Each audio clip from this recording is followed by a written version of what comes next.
process-based art addresses environmental themes. As an associate professor of art at Long Island University Post, Winn maintains studios on Long Island, and in the Adirondacks. Her works have been exhibited nationally and internationally. Welcome. Thank you so much, Alex.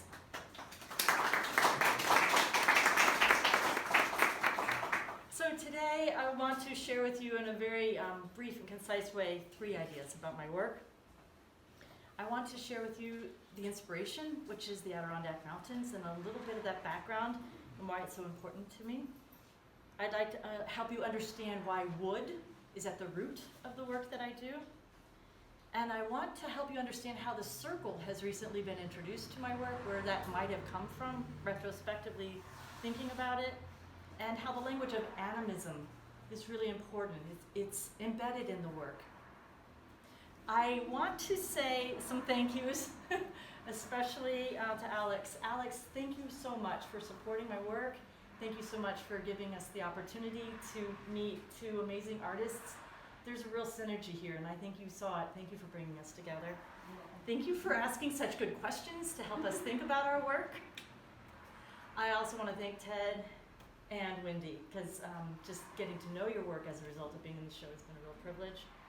And I want to acknowledge my co-hiker here, my husband James, here with me, you for your eternal support. Thank you so much. Thank you for sharing the land we love together. So I wanted to start by asking you to consider which of these sounds right to you. The tree, it welcomes me. The tree, who welcomes me?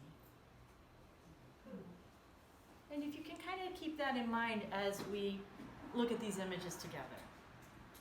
So my work, if you've been following it, you know it is based on the landscape. We hike a lot in the Adirondacks. We're 46ers. We've climbed all the high peaks in the Adirondacks above 4,000 feet. We're working on it in winter, so we're out there in winter now.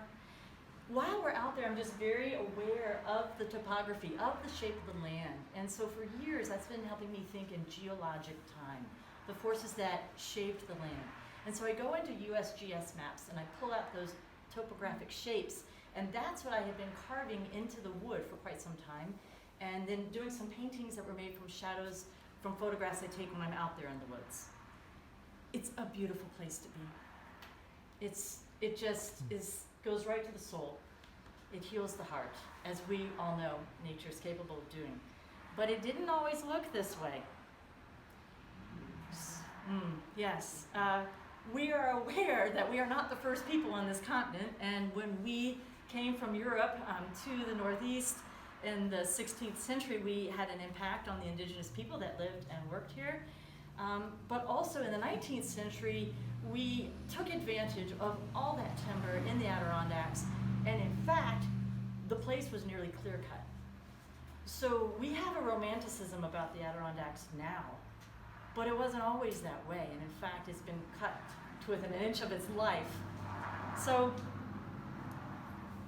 in the 19th century, there was a photographer, Seneca Ray Stoddard, and he took photographs of what was going on in the Adirondacks. He had a show of like 200 lantern slides, and he would take these lantern slides and string up 30 by 30 foot piece of canvas and project these images onto the slides so people could see what was actually happening because of all this lumber that was being cut in the Adirondacks. It was building the cities, it was building ships. But thankfully, it had an impact when he shared these images with the state legislators. There's George Perkins Marsh, who said this about the Adirondacks. Nature threw up these mountains and clothed them with lofty woods, that they might serve as a reservoir to supply the perennial waters, the 1,000 rivers and rills that are fed by the rains and snows of the Adirondacks. With the disappearance of the forest, all is changed. The face of the earth is no longer a sponge, but a dust heap. So it is really this understanding of our need for the forest to filter our water, to preserve the water in the landscape, and to send that water down to the cities that helped get this movement going in the 19th century to save the Adirondacks, and it's written in our state constitution, the Forever Wild Clause as of 1893. So, but nature is resilient, we know that. And so this is now what it looks like.